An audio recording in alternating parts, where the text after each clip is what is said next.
bonsoir. Vous êtes député du département des Bouches-du-Rhône, député de Marseille, mais également maire de secteur du 1er et du 7e arrondissement de la cité phocéenne. On va rentrer dans le vif du sujet avec ce sondage et cette question que je vous laisse deviner et que je vous laisse apparaître sur cet écran. Parmi les candidats suivant la primaire citoyenne à Marseille, qui est le mieux placé selon vous pour battre Jean-Claude Gaudin? Voilà les résultats. Patrick Mennucci, pour l'ensemble des Marseillais, vous avez 17%, vous arrivez en tête. Patrick Mennucci, vous, c'est un bon sondage, donc vous le validez, vous, ce sondage? Non, écoutez, moi je ne vais absolument pas polémiquer sur les sondages, ça n'a aucun intérêt, tout le monde a raison, c'est évidemment le vote qui sera décisif, mais par contre, je pense que ce sondage pose une question qui est celui de l'intérêt, y compris le micro-trottoir que nous avons entendu tout à l'heure, de l'intérêt des Marseillais pour ce que nous faisons. Et je crois que oui, ce que nous devons faire, c'est aujourd'hui parler de notre programme. Souvent, Patrick Mennucci, quand on parle de Marseille, on a souvent des images qui collent à la peau.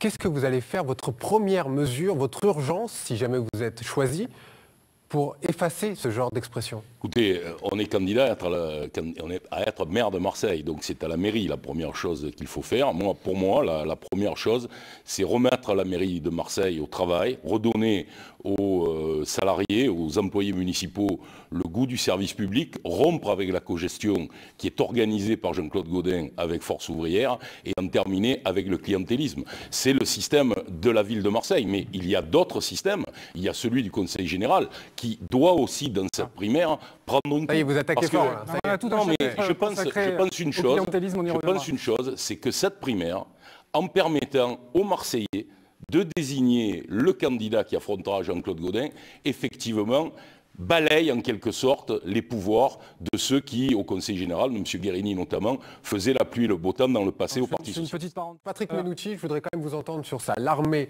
vous avez entendu moi, vous avez entendu le sondage, vous avez entendu Ségolène Royal, vous avez travaillé avec elle. J'ai eu Ségolène Royal. Mais quand j'ai entendu l'année dernière Samia parler de l'armée, moi je ne l'ai pas critiqué. Parce que j'ai compris que dans ce qu'elle disait, c'était un cri de colère pour dire bon, il faut que ça s'arrête. Nous sommes tous ici des gens responsables. Nous savons bien que ce ne sont pas avec des chars que nous réglerons les questions de l'économie souterraine.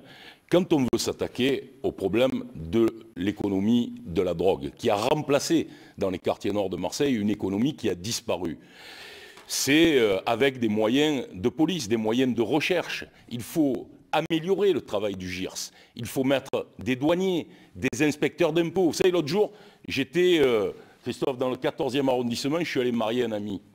Et j'étais dans ma voiture et j'ai entendu le bruit d'un bolide. Et j'ai dit, mais c'est quoi cette voiture? Et la personne qui m'a accompagné m'a dit, c'est une Audi R8. Ça vaut 160 000 €. Et au volant de cette Audi R8, il y avait un gamin de 20 ans. Eh bien, voilà le travail qu'il faut faire. Alors ça, c'est pas l'armée qui le fera. Ah, mais justement, l'armée, oui ou non? On comprend bien le sens de ce qu'il faut faire. C'est renforcer les moyens de recherche, les moyens d'information. Et de ce point de vue, d'ailleurs, le gouvernement de Nicolas Sarkozy a vraiment diminué tous ces moyens à Marseille, notamment ceux du SDIG. Et quand on se gosse des annonces, par exemple, de Manuel Valls, c'est-à-dire il y a 24 policiers supplémentaires, ce sont des policiers de PJ, ce sont des policiers qui font ce travail. Et moi, je crois que dans la République, on doit, à Marseille comme ailleurs, appliquer les mêmes règles, mais à Marseille en particulier, il faut s'attaquer aux conséquences, c'est-à-dire à ceux qui bénéficient du trafic de drogue. Moi j'entends un niveau, c'était la position traditionnelle qui était le doublement de la police municipale, dire qu'on va mettre 900 policiers municipaux, je pense qu'on est dans un débat qui est très sérieux à l'égard des Marseillais. Il faut dire qu'est-ce qu'on va ne pas payer pour payer la police municipale, parce que doubler, c'est déjà compliqué. Moi, je fais une proposition. Il y a 9 800 000 € dans le budget cette année de la ville de Marseille pour la sécurité privée, qui sont donnés à des entreprises de sécurité privée. Donc, je pense par exemple que cette somme peut revenir à la police municipale. Sur la question de la réponse globale, en fait, ce qui est proposé, ce que je propose, c'est une réponse de gauche. Et c'est une réponse qui prenne effectivement la question de la répression. Parlons aussi de la prévention. Combien de temps ça fait, mes chers collègues, que nous n'avons pas vu le maire de Marseille présider le comité local de sécurité? La cohérence de la prévention sur la ville n'est pas du tout mise en œuvre par la mairie de Marseille. Et de notre côté, la police municipale, qui doit suppléer, aider la police nationale, elle doit aussi régler des problèmes qui ne sont pas des problèmes d'insécurité, mais qui tendent à créer un climat dans la ville. Un climat qui est un climat mauvais, c'est-à-dire personne ne respecte les emplacements. On fait des déballages, il y a des gens qui boivent de l'alcool sur la voie publique alors que les arrêtés municipaux prévoient leur interdiction. Il y a des voitures garées en double, en triple file. Voilà le travail que doit d'abord faire la police municipale. C'est tout à fait essentiel. Et évidemment, mais ça n'étonnera personne, nous avons tous le sentiment ici, parce que nous sommes tous de la même famille politique, que la véritable question, c'est la pauvreté dans cette ville. 30% de Marseillais qui vivent sous le seuil du pauvreté. Et l'objectif que je donne, qui est en deux mandats de diviser par deux la pauvreté, sera le plus sûr moyen d'accéder à une tranquillité. Alors sur cette thématique, Jeanne Caselli a listé un certain nombre de progrès qu'il estime avoir réalisés, entre autres une lutte acharnée pour pouvoir faire accepter ses idées par FO. On va dans le bon sens? Vous êtes d'accord avec ce qui vient d'être décrit? Je ne le crois pas. Je suis désolé, Eugène, je pense que le rapport qui a été fait n'a pas été mis en place, et pire que ça, il a été bloqué par le syndicat des territoriaux de force ouvrière de la communauté urbaine, avec l'aide de la direction générale des services de Marseille Provence Métropole. Moi, je sais, j'ai une certitude. Maintenant, j'en suis absolument persuadé que la question de la saleté, si on veut la régler, c'est une question de management. Et la proposition que je fais, elle est très simple. C'est de faire revenir les cantonniers, je ne parle pas des camions poubelles, les cantonniers au sein de la municipalité, et de donner la responsabilité aux 8 maires de secteur, quelle que soit leur couleur politique, en lien bien sûr avec des cadres et des agents de maîtrise, de la propreté sur les 2 arrondissements duquel ils sont élus, et au fond c'est eux qu'on interpelle la plupart du temps dans ces questions. Donc c'est une proposition très précise que je fais, et je crois qu'il faut mettre fin préalablement à cela, à la cogestion avec Force ouvrière. Donc je proposerai, dès que je serai maire de Marseille, cette mesure à la communauté urbaine. Légalement, elle est possible. Je proposerai la fin du fini-parti dans les bennes, parce que je pense qu'il y a un gisement d'heures de travail qui nous permettront d'améliorer la propreté. Et si certains s'y opposent, je dirai aux Marseillais dans la campagne municipale quelle est ma volonté, et je leur demanderai de me soutenir après. Bien sûr, j'essaierai de le faire dans la négociation, mais si la négociation n'aboutit pas, alors je ferai valoir la responsabilité du maire de Marseille. Et si les gens faisaient leurs horaires, on gagnerait des heures de travail. Et l'idée d'en finir avec le fini-parti, c'est pour dégager des horaires de travail, des masses d'horaires de travail qui seront mis sur le terrain. La question, en passant les gens de la benne au cantonnement. Mais la question, par exemple, j'ai fait une proposition. Très rapidement. On dit toujours les cantonniers, moi j'entends ça tout le temps, tout le monde peut en parler, les cantonniers ils sont au bar.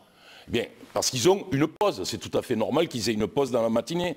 Mais moi j'ai proposé que cette pause soit normée, par exemple de 9h30 à 10h. Comme ça, quand les cantonniers boiront leur café, on saura tous qu'ils ont le droit de le faire. Là, on va pas totalement d'accord. On va arrêter avec cette thématique, on a pris beaucoup de retard. Aujourd'hui, il faut qu'on se prononce clairement sur cette question, qui est la question du management. Deuxième thématique. C'est ça le problème. Le gouvernement veut des emplois d'avenir. Est-ce que les emplois d'avenir, c'est ce qui pourrait sauver Marseille ou pas? Parce que pour l'instant, il y a 0 emploi d'avenir à Marseille. Bien sûr que non, mais avec Marie-Arlette, on a demandé samedi à M. Gaudin, qui était là, de prendre 500 emplois d'avenir. Je crois qu'il y en a quelques-uns qui ont été pris à la communauté urbaine, et à la région, au consulat. La réponse a été non. Et ça me permet de vous dire ce qui me paraît évident. La discussion que nous avons là, elle se place sous l'égide de la passivité, de l'immobilisme de M. Jean-Claude Gaudin pendant 19 ans. On croyait que le maire ne pouvait pas tout faire en matière d'emploi. En matière d'emploi, que peut-il faire? Mais tous les collègues qui se sont exprimés ont dit des choses que je partage sur la beauté. Regardez, qu'on connaît tous Gérard Collomb. Gérard Collomb, il n'y a pas un jour par semaine où il n'est pas dans une capitale, où il ne rencontre pas une grande entreprise. Il a l'outil aussi. L'outil, c'est Only Lyon. C'est ça que nous devons créer, c'est-à-dire un outil, une agence qui travaille à ces questions. Dans une économie où la croissance est très faible, la concurrence territoriale est décisive. Et donc, nous devons faire venir les entreprises. Mais ce que je veux dire, c'est qu'il appartiendra au candidat qui sera de notre famille politique de proposer des objectifs. Je partage les objectifs qui ont été donnés. 100 000 sur la métropole, 50 000 sur la ville, avec la question des transports, on va y venir, parce que lier les bassins d'emploi, c'est aussi faciliter l'emploi.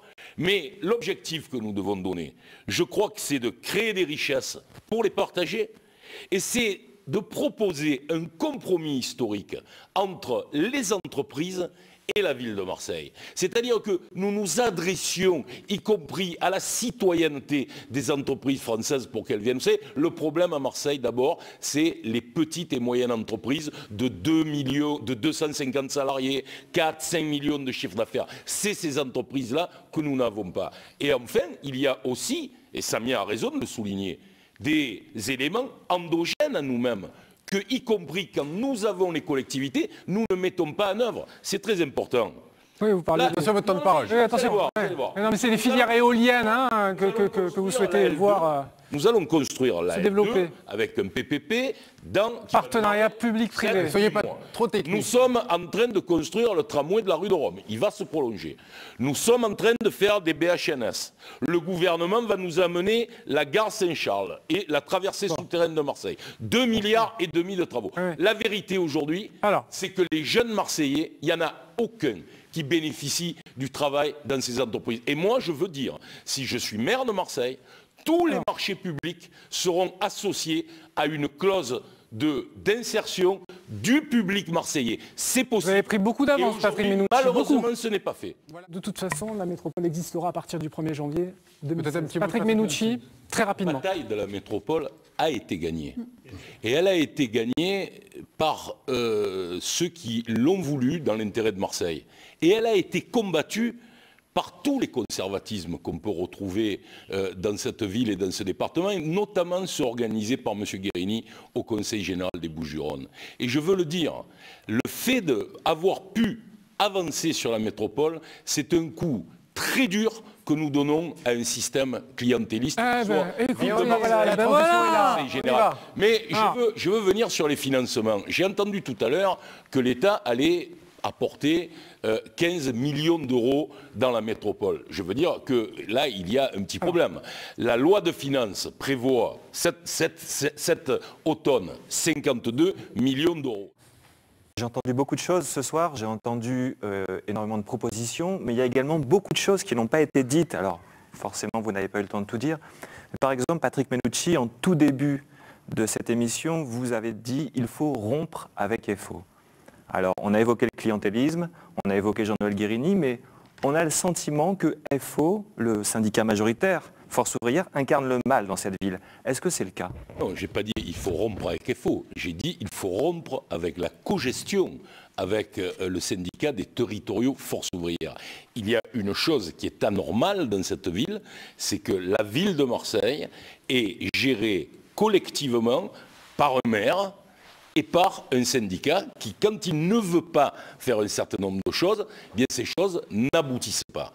Et donc ça, ce n'est pas possible, parce qu'il appartient à ceux qui sont élus par le peuple et qui représentent les Marseillais de mettre en œuvre la politique municipale. Et l'autre chose, c'est que le système qui a été mis en place contribue au clientélisme. Quand Bruno Gilles, sénateur UMP, dit dans le journal Le Monde, il y a un quota d'embauche pour le syndicat Force ouvrière.